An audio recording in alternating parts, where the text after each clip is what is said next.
छोटी छोटी कहानियाँ हमारे जीवन में इतना महत्वपूर्ण स्थान रखती है और हमें आगे बढ़ाने के लिए प्रेरित करती है।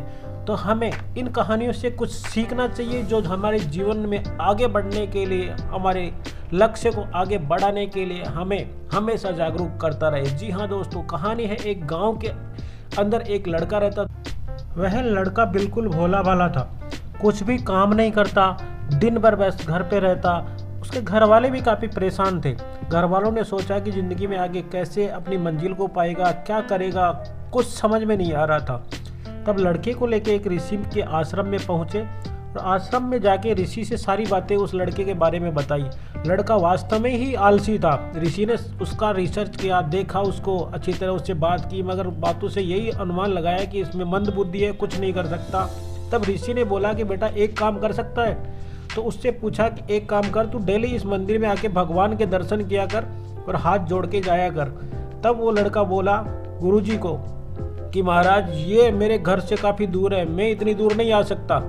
तो फिर महाराज ने समझ लिया कि वास्तव में लड़का आलसी है। तो उसने बोला एक काम तो कर ही सकता है कि जब तेरे घर के पास से जब कोई चीज़ जाए या गुजरे तो उसे देख सकता है। तभी वो बोला हाँ, उस सुबह 6 बजे मेरे घर के पास से गधे गुजरते हैं, मैं उनको डेली देख सकता हूँ। तो ऋषि ने बोला कि चलो, जो गधे निकलते हैं उनको डेली देख के फिर बाद में ही आपको खाना खाना है। लड़का राजी हो गया और जैसे आया घर पे, दूसरे दिन से ही उसने नियम बना लिया कि मुझे जो गधे निकलते हैं सुबह के टाइम उनको देख के फिर ही खाना खाना है। अब सुबह गधे निकले, लड़के ने देखा, फिर जाके खाना खा लिया। दूसरे दिन निकले, तब उसने गधों को देखा, फिर जाके खाना खा लिया। ऐसा रूटीन उसका महीने 1.5 महीने चलता रहा। लड़के का वही टाइमिंग, उसी टाइम उस गधों का निकलना और उसी टाइम के बाद में जाके खाना खाना। एक बार लड़का थोड़ा उठने में लेट हो गया, तब वो गधे निकल चुके थे। अब लड़के को लगा कि गुरुजी ने बोला था कि गधों को देख के ही खाना खाना है। तब वो लड़का उसके पीछे पीछे चला गया जहाँ वो गधे गए थे। तो वहाँ जो गधों का मालिक था वो मिट्टी खोद रहा था और मिट्टी खोद खोद पे उन पे भर रहा था। अभी जैसे ही लड़के को गधों की नज़र पड़ी तो लड़के ने चिल्लाया मिल गया मिल गया मिल गया।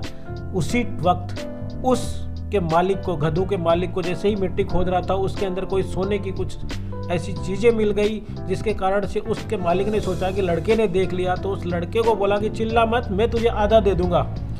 जी हाँ दोस्तों, ये कहानी हमें प्रेरित करती है कि हम अपना डेली का नियम बना लें। डेली का अभ्यास जिस प्रकार से लड़के ने किया उस हिसाब से अगर अपना लक्ष्य बना के हम काम करते हैं तो एक दिन सफलता जरूर मिलती है।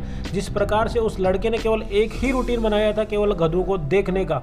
तो मैं ये कहता हूँ कि अगर आप भी अपने अभ्यास में, आप भी अपने डेली रूटीन के अंदर, आप भी अपने निजी कार्य, जो भी कुछ स्टूडेंट्स है, पढ़ने का कार्य, कोई और वर्कर है, वो अपना कार्य जी जान से करो, लक्ष्य के साथ करो, टाइमिंग पे पूरा करो, तब आपको ज़रूर सफलता मिल सकती है। जी हाँ दोस्तों, मैं आपका भाई, आपका साथी। और कैसी लगी मेरी ये प्रेरणादायक कहानी। और मेरा चैनल है एस कुमार मोटिवेशन वीडियोज़। मैं आगे भी आपके लिए लेके आता हूँ ऐसे ही कंटेंट। और देखने के लिए लाइक करें, शेयर करें, सब्सक्राइब करें मेरे चैनल को। तब तक के लिए जय हिंद, जय भारत, वंदे मातरम।